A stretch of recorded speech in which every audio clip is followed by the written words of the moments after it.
Hi, it's Ma Ma Ranson here again, this week talking about Ballykelly pork. This is a Ballykelly pork chop, and as you can see, it's a sizable piece of meat. When we sell them at the food fairs and at the agricultural shows, we jokingly refer to them as Fred Flintstone pork chops, and they are rather large. But the beauty of that is that you get a nice thick piece of rind, and this is good enough to make into crackling, which makes the whole meal really delicious. So I'm going to prepare this and take this off so that we can have separate crackling as well as the pork chop. So I'm now going to cut the rind off this pork chop and prepare it separately so that hopefully we'll end up with some nice crackling to go with the lovely pork chop for my evening meal.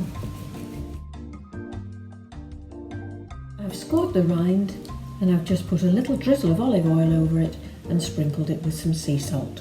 So that should make it nice and crispy, and it should all bubble up and be lovely and tasty. This is the mixture I'm going to press onto the pork chop before I put it into the oven.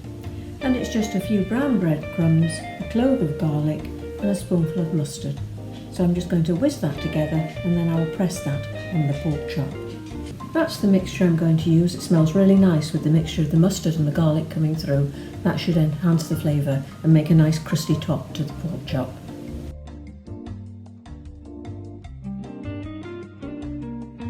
So that's the pork chop with the crusty top pressed on it, ready to go in the oven.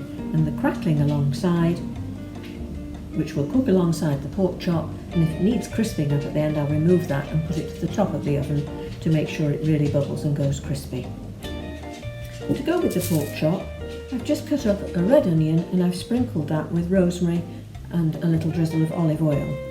And then on top of that I'm going to do some sweet potatoes, and the sweet potatoes have again been drizzled with olive oil and a little bit of oregano.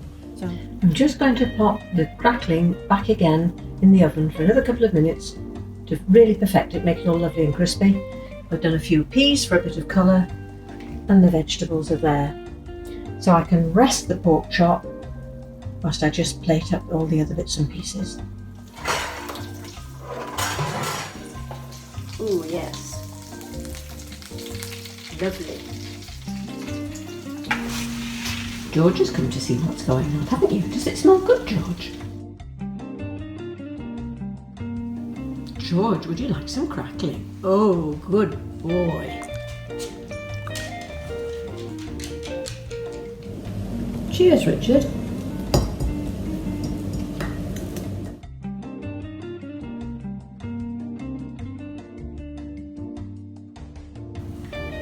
And there's my evening meal. And doesn't it look lovely? Cooked through, but tender and soft. Yummy.